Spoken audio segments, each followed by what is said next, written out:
Corporate directional strategy में तीन important strategies होते हैं, ग्रोथ, स्टेबिलिटी और रिट्रेंचमेंट स्ट्रेटजी। तो ग्रोथ स्ट्रेटजी में क्या होता है कि यहाँ पर जो कंपनी अपनी एक्टिविटीज़ को एक्सपेंड करती है, यानी कि वो मर्जर करेगी, एक्वायर करेगी, वो डाइवर्सिफाई करेगी अपने आप को, डिफरेंट इंडस्ट्रीज़ में जो है बिजनेस स्टार्ट करेगी, नए नए प्रोडक्ट लाइन्स को इंक्लूड करेगी, तो ग्रोथ करती है। क्लियर। तो वहाँ पर कंपनी अपनी एक्टिविटीज़ को क्या करती है, एक्सपेंड करती है।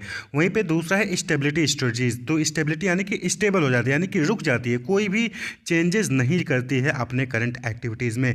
जो बिजनेस रन कर रही है, जिस प्रोडक्ट लाइन में है उसी प्रोडक्ट लाइन में रहेगी, उसी बिजनेस में रहेगी, कोई भी नया उसमें एडिशन नहीं करता है। वहीं पे तीसरा है रिट्रेंचमेंट स्ट्रेटजी, यानी कि उसने जो भी ग्रोथ स्टेप किया था, कोई भी मर्जर किया हो, कोई एक्विजिशन किया था, तो वो फिर वो टर्न अराउंड कर जाती है। फिर हो सकता है कि ऐसी कंडीशन आ जाए कि जहां पर वो डाइवर्स्ट कर देती है, लिक्विडेट हो जाती है। तो रिट्रेंचमेंट स्ट्रेटजी यानी कि reduce the companies level of activities, या तो रिड्यूस करेगी या तो कंप्लीटली बंद कर देती है। तो ग्रोथ स्ट्रेटजीज के जो डिफरेंट टेक्निक्स हैं और रिट्रेंचमेंट स्ट्रेटजीज के जो डिफरेंट टेक्निक्स हैं, उसको हमने जो है ऑलरेडी डिस्कस कर रखा है। आपको नीचे डिस्क्रिप्शन में लिंक मिल जाएगा प्लेलिस्ट का, आप वहाँ से उसको देख सकते हैं। इस वीडियो में हम स्टेबिलिटी स्ट्रेटजीज को डिस्कस करेंगे। तो स्टेबिलिटी स्ट्रेटजीज नाम से ही क्लियर है कि स्टेबल हो जाना, यानी कि कोई भी चेंज आप यहाँ पर अपनी कंपनी की एक्टिविटीज़ में नहीं करते हो। क्लियर।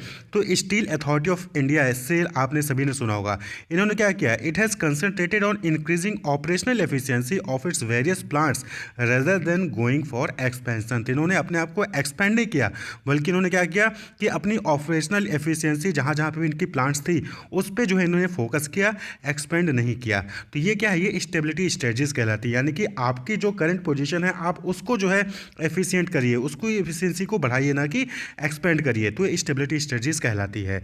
तो continuing its current activities without any significant change in direction. तो आप जो है कोई भी डायरेक्शन में कोई भी चेंज नहीं लाते हो, बल्कि जो आपकी करंट एक्टिविटीज़ होती हैं उसी को कंटिन्यू करते हो, उसी को इम्प्रूव करते हो, तो वो चीज़ स्टेबिलिटी स्ट्रेटजीज कहलाती है। They are very popular with small business owners who have found a niche and are happy with their success and the manageable size of their firms. तो स्टेबिलिटी स्ट्रेटजीज नॉर्मली उनके द्वारा अपनाया जाता है, वो लोग एक्सेप्ट करते हैं जो कि स्मॉल बिजनेस रन कर रहे होते हैं और जो अपने साइज ऑफ फर्म से जो है हैप्पी होते हैं। उनको लगता है कि बस अब इससे ज़्यादा बड़ा हम नहीं संभाल पाएंगे, अब ये जो हमारा बिजनेस है इस वक्त, इसी को हम आगे कंटिन्यू करेंगे, इसमें कोई भी ज़्यादा चेंजेस अब हमें नहीं करना है, क्योंकि वो कहीं ना कहीं उससे अच्छा खासा प्रॉफिट अर्न कर रहे होते हैं, उनको जितना चाहिए होता है, और वो आसानी से उसको मैनेज कर लेते हैं। भाई आपने एक्सपेंड किया, पता चला आप मैनेज नहीं कर पाए, तो इसलिए क्या होता है कि वो लोग आगे उसको एक्सपेंड नहीं करते हैं, जो करंट एक्टिविटीज़ होती है उसी को वो कंटिन्यू रखते हैं। तो स्टेबिलिटी स्ट्रेटजीज स्मॉल बिजनेस द्वारा जो है नॉर्मली फॉलो किया जाता है, और एक तरीके का शॉर्ट रन है। Stability strategies can be very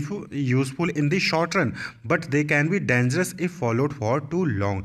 तो जो स्टेबिलिटी स्ट्रेटजी होती है वो शॉर्ट रन में तो सही है, लेकिन अगर लंबे समय तक आप स्टेबल हो जाते हो, कोई भी चेंज नहीं लाते हो, कोई भी एक्सपेंशन नहीं करते हो, तो उस केस में फिर कहीं ना कहीं आपको जो है नुकसान हो सकता है। तो stability strategies normally short run में अपनाया जाता है। तो स्टेबिलिटी स्ट्रेटजीज में तीन इंपॉर्टेंट जो है टेक्निक्स होते हैं, 3 पॉपुलर स्ट्रेटजीज हैं स्टेबिलिटी के अंदर। कौन कौन सा? पहला pause and proceed with caution, दूसरा है नो चेंज, और तीसरा है प्रॉफिट स्ट्रेटजीज। तो pause and proceed with caution, तो नाम से क्लियर है, पॉज एंड प्रोसीड, रुको चलो, चलो रुको, रुको चलो। तो यानी यहाँ पे क्या होता है कि यहाँ पे जो कंपनी होती है वो क्या करती है कि सिचुएशंस का वेट करती है। जब उसको लगता है कि हाँ अब फेवरेबल सिचुएशन हो गया है, तब वो कुछ जो है आगे अपनी एक्टिविटीज़ को चेंज करती है, वरना फिर वो क्या करती है, रुक जाती है, कोई भी एक्टिविटीज़ में चेंजेस नहीं करेगी। जब उसको लगेगा सेफ है तो चेंज करेगी। सपोज कि आपने कोई कंपनी है, उस कंपनी ने कोई एक प्रोडक्ट लॉन्च किया, प्रोडक्ट ए, उस प्रोडक्ट ए को लॉन्च करने के बाद वो क्या करती है, रुक जाएगी। अब कोई नया प्रोडक्ट लाइन, कोई नई इंडस्ट्री में नहीं जाएगी। जब तक प्रोडक्ट ए जो है सक्सेसफुली रन कर नहीं लेगा, तब तक वो कोई भी एक्टिविटीज़ में चेंज नहीं करेंगी, एक्सपेंशन नहीं करेंगी, ना ही रिट्रेंचमेंट करती है। तो पॉज एंड प्रोसीड यानी कि सेफली जो है आप अपना काम करते हो, एक काम कंप्लीट हो जाएगा, सक्सेसफुल हो जाएगा, तब दूसरे पे हाथ लगाओगे।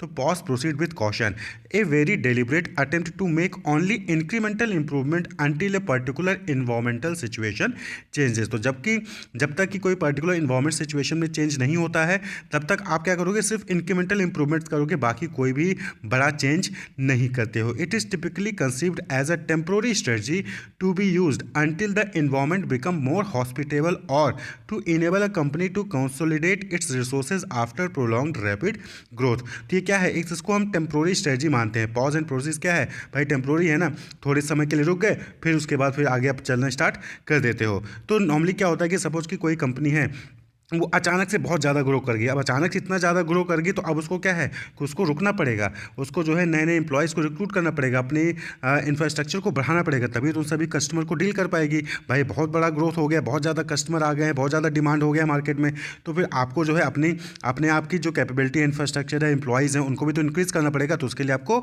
रुकना पड़ता है। तो पॉज एंड प्रोसीड, क्लियर। या फिर आपका जो है कोई ऐसा सिचुएशन आ गया है कि आपकी जो है ज़्यादा प्रॉफिट नहीं हो पा रही है, तो उस केस में आप रुक जाइए। जब सिचुएशन नॉर्मल हो जाए, एनवायरमेंट नॉर्मल हो जाए, तब जो है फिर उसके बाद फिर अपना एक्सपेंशन स्टार्ट करिए, फिर अपनी बिजनेस एक्टिविटीज़ को इंप्रूव करिए, इंक्रीज करिए। तो पॉज एंड प्रोसीड, रुको देन चलो, जब सिचुएशन सही हो जाए तो चलो, क्लियर। तो एग्जांपल के तौर पे एक केस था कि डेल का। तो स्ट्रेटजी इसमें क्या था कि ये जो स्टेबिलिटी स्ट्रेटजीज में पॉज एंड प्रोसीड वाली स्ट्रेटजी थी, ये डेल द्वारा अपनाई गई थी। This was the strategy Dell followed after its growth strategy had resulted in more growth than it could handle.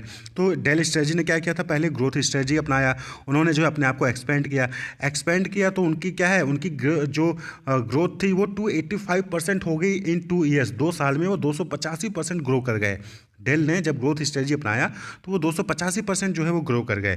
तो अब जो है इसको हैंडल करना टफ हो गया, इस ग्रोथ को हैंडल करना डेल के लिए टफ हो गया। It could not keep up with the need of 2,05,600 employee company selling PCs in 95 countries. तो अब क्या है, उन्होंने ग्रोथ स्ट्रेटजी अपनाई डेल कंपनी ने, तो 2 बिलियन और 5,600 एम्प्लॉय की कंपनी 95 देशों में पीसी सेल करना उनके लिए टफ काम हो गया था। तो उन्होंने क्या किया, वो स्टॉप हो गए, पॉज हो गए। उन्होंने गिव अप नहीं किया, उन्होंने पॉज किया, रुके।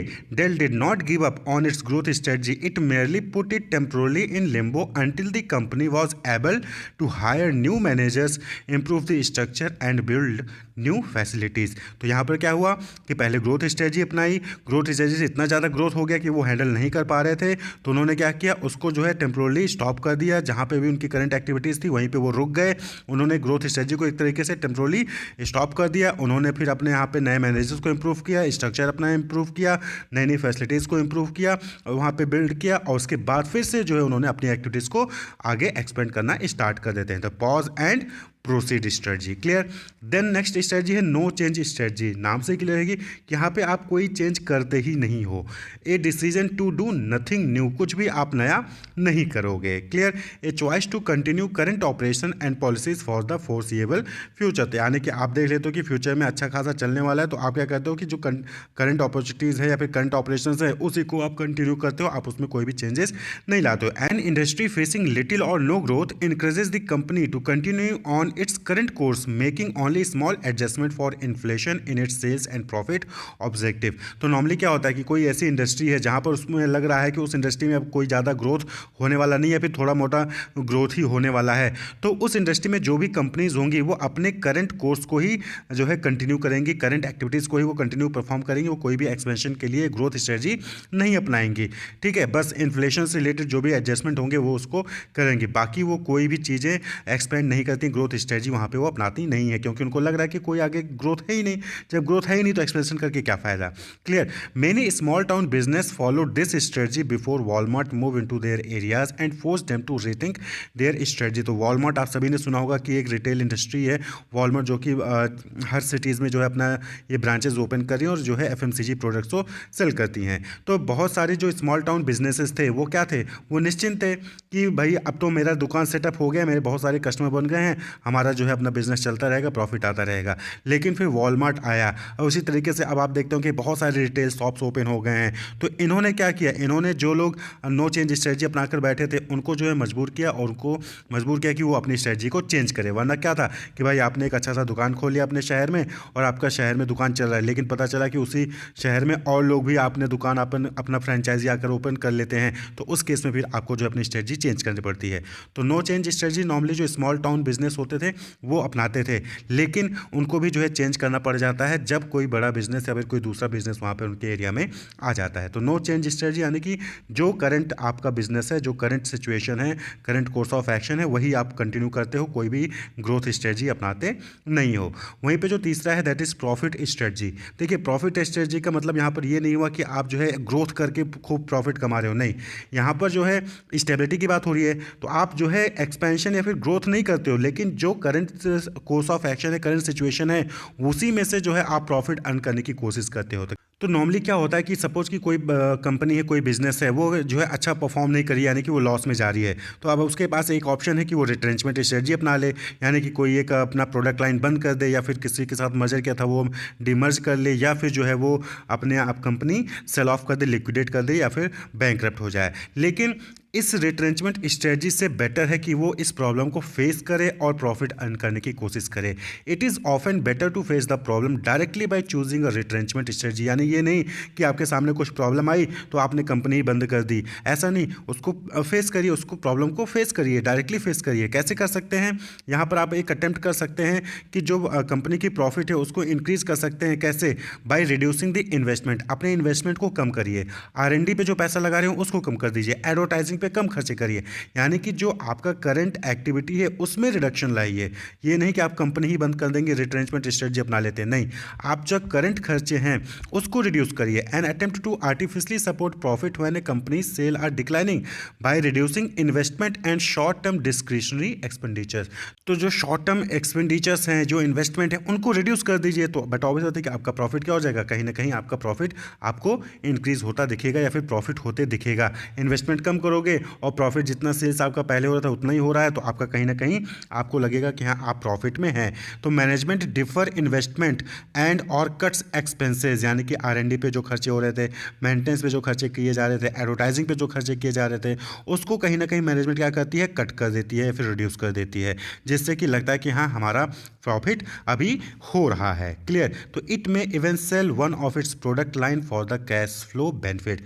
यहाँ पर क्या होता है कि प्रॉफिट स्ट्रेटजी में कि एक कोई अपना प्रोडक्ट लाइन भी आप जो है बंद कर सकते हो। आप 4-5 प्रोडक्ट लाइन को डील करें तो एक कोई प्रोडक्ट लाइन बंद कर दीजिए, तो कहीं ना कहीं आप जो है मार्केट में एडजस्ट करोगे, आप मार्केट में प्रॉब्लम को, सिचुएशन को फेस कर सकते हो। आपको रिट्रेंचमेंट स्ट्रेटजी फॉलो करने की या अडॉप्ट करने की जरूरत नहीं पड़ेगी। तो प्रॉफिट स्ट्रेटजी, तो यहाँ पर प्रॉफिट स्ट्रेटजी यानी कि आप अपने खर्चे को कम करिए, अपने जो इन्वेस्टमेंट है उनको रिड्यूस कर दीजिए, तो आप जो है आपका प्रॉफिट कहीं ना कहीं वो लगेगा कि हाँ आप प्रॉफिट में हैं। ये जो प्रॉफिट स्ट्रेटजी है ये टेम्पोरली होती है और ये शॉर्ट टर्म के लिए होती है। The profit strategy is useful only to help a company get through a temporarily difficulty, यानी कि थोड़ा बहुत कहीं पे सेल डिक्लाइन होने लगा है, डिफिकल्टी आ गई है, तो उस केस में जो है प्रॉफिट स्ट्रेटजी अपनाई जाती है, जहां पर आप जो है अपने एक्सपेंसेस को, अपने इन्वेस्टमेंट को कम करके जो है उस सिचुएशन को डील करते हैं। Is typically top management passive short term and often self serving response to a difficult situation. तो ये क्या है, नॉर्मली जो टॉप मैनेजमेंट होता है वो जो है शॉर्ट रन में, शॉर्ट टर्म में जो है ये डिसीजन लेती है कि कोई प्रोडक्ट लाइन बंद कर दें, इन्वेस्टमेंट को कम कर दें, या फिर जो है